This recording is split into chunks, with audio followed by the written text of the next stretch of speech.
going to talk about now, you folks have been in this weekend workshop, and you guys have been doing this emotional boot camp. Did you guys know that's what you've been doing? Yeah. Boot camp for the emotions, right? And so we're going to talk about the emotions map, and this is a tool that you can use that will guide you through understanding why it's important for you to actually feel your emotions and where these emotions were intended to guide you. Would you guys like to hear how that's all put together? All right. So there's a really cool way to look at this map because there's a lot of things on it. But the way I like it, that's real simple, is you can choose to live small, medium, or large. Okay? And if you're living small, it means that when you get angry or sad, you do nothing about it. Okay? That's living small. And when we do nothing with our anger or our sadness, it says that we're passive people, right? And that's the basis of depression in our lives. And when we're living this passive, I don't get angry. How many of us say, oh, I'm not the type to get angry, right? So you're choosing, and this is all about choices. Okay? You're choosing to go into a depressed lifestyle of being passive and small when you say, I don't do anger. So now, if you wanted to live medium, you could do anger destructively. And when we do destructive anger, which is the only type of anger I saw growing up, all right, that's aggression. That's a win-lose. The aggressor wins, and the person he's aggressing on loses. Okay, so that's not a good situation either. And many of us grew up saying, wow, anger is bad, so I don't do anger. That was the role model we had for anger.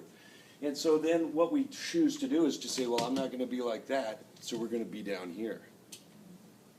Does that ring a bell with any of us? Okay, all right. So if this is lose-lose and this is win-lose, and by the way, aggression puts us onto the triangle, okay? If you're doing the wrong thing with your anger, you're going onto the triangle. You're probably being an angry victim. You're probably persecuting someone. And that's not a fun place to be in life, all right? We might get cookies from it. We might get our needs met, but it's always at a cost to someone else and ourselves. So the right thing to do with our anger and our sadness is to actually feel them and assert ourselves. Anger is a positive energy that we can use to protect ourselves. Now yesterday in one of the exercises, one of us went to rage. And rage is something that's designed to hurt somebody else. It's my anger designed to hurt you or anybody in my path, right? That's rage.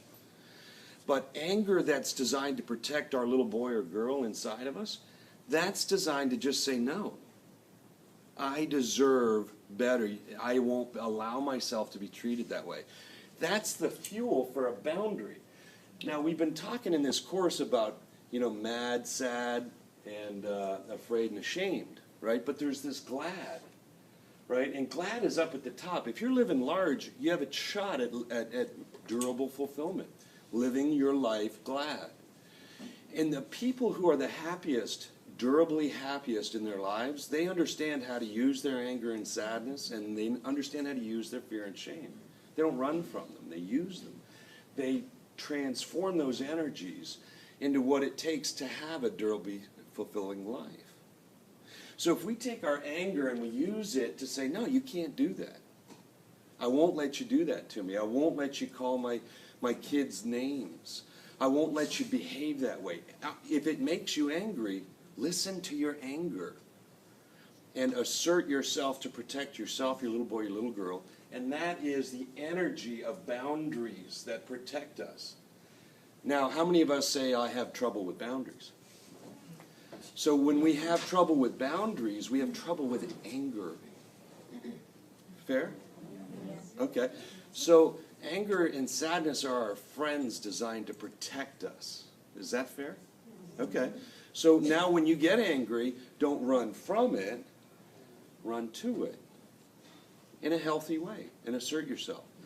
And that's going to give you some well-being, which is half of the formula to really have a good life and feel like you have a fulfilling life.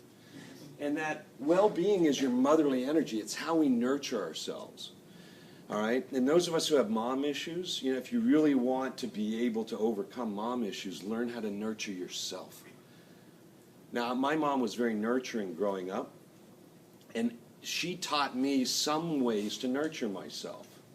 And that is how we all can learn how to nurture ourselves, is to take our energy of anger and sadness. By the way, it's okay to be sad. I was in this course a year before I really went into sadness for 5 hours.